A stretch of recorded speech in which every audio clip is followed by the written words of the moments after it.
I want to ask this kind of ties into the Kang thing a little bit, like we talked about.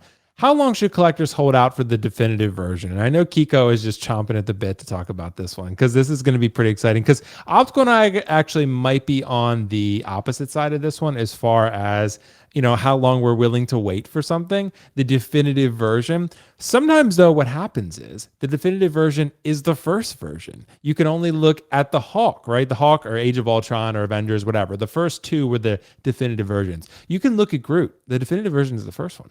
The definitive Loki for the longest time was the first one, the Avengers one. So sometimes that does happen.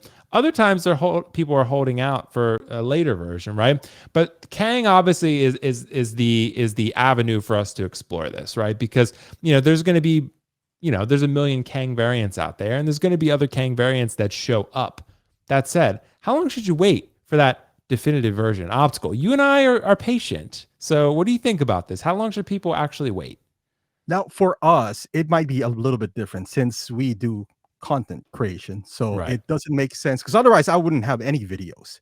But if I was a regular collector, right, like this is not 2013 where I can buy a Captain America from Civil War, wait 6 months, it'll be sold out. Now I know there's another Captain America coming out. I can sell that cap for what I paid for, if not more, and then just upgrade and keep on upgrade. I've heard that before. I was just like, oh, it's easy to say if you have, money, I guess, to keep on buying cap. But the thing is, it has evolved. You can't do that anymore. So if I was a regular collector with no YouTube channel and no, nothing to, I don't have to put a video of anything, I'll probably be more selective, knowing that kind of like with Kang here, right? Like there's an advantage for us to buy this. I can make a comparison video to so many videos and I can make money off of this.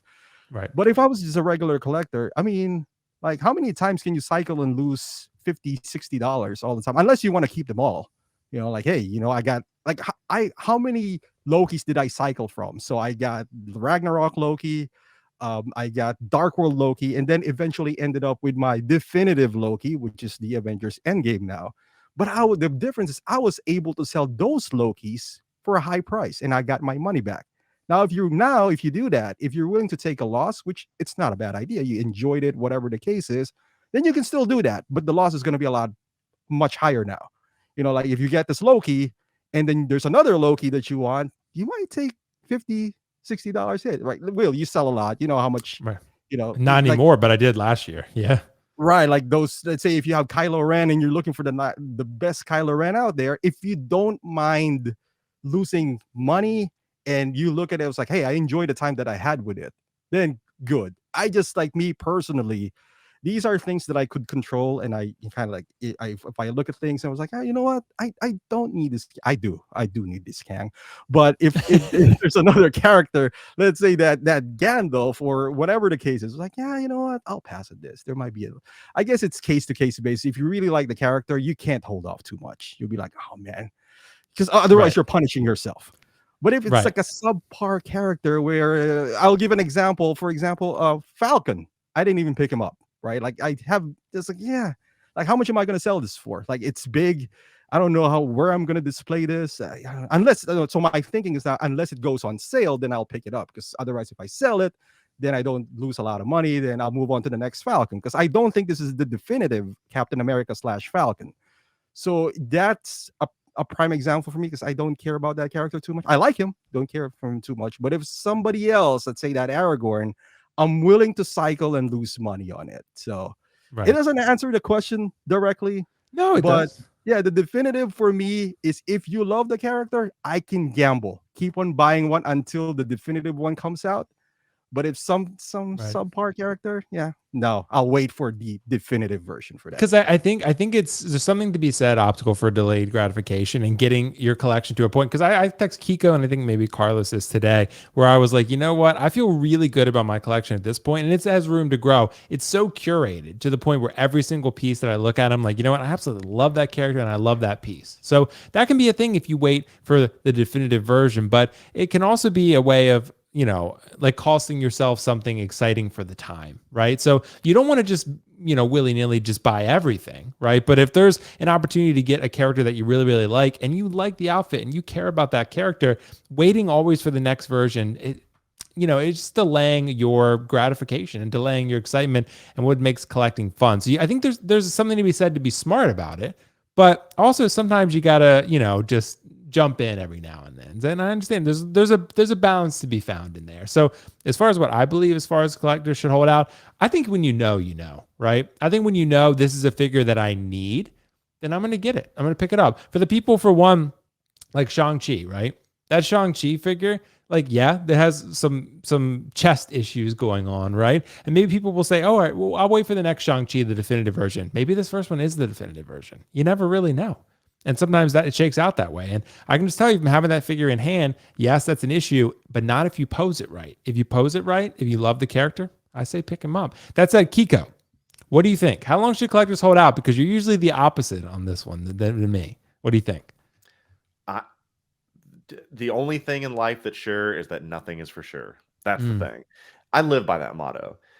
Not trying to get too in the weeds here, but 3 weeks ago, I'm sure everyone thought everything was great at Silicon Valley Bank, right? Everyone's like, this is great. I've just put all my investments in here. This is going to be so good. And then look what happened.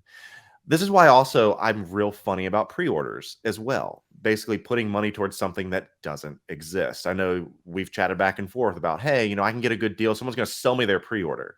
What does that mean? Like they're giving you the idea of, I'm selling you a product that doesn't exist that could be coming eventually. There's so many unknowns and so many things that could happen. To me, and obviously at the end of the day, take care of your family, take care of yourself.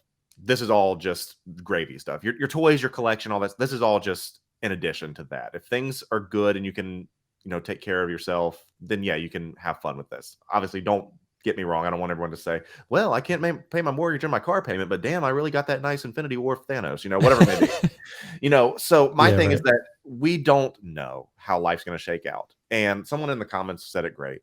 Is if you can enjoy life to the fullest right now with something, why are you delaying the inevitable, essentially? Because Hot Toys could go under.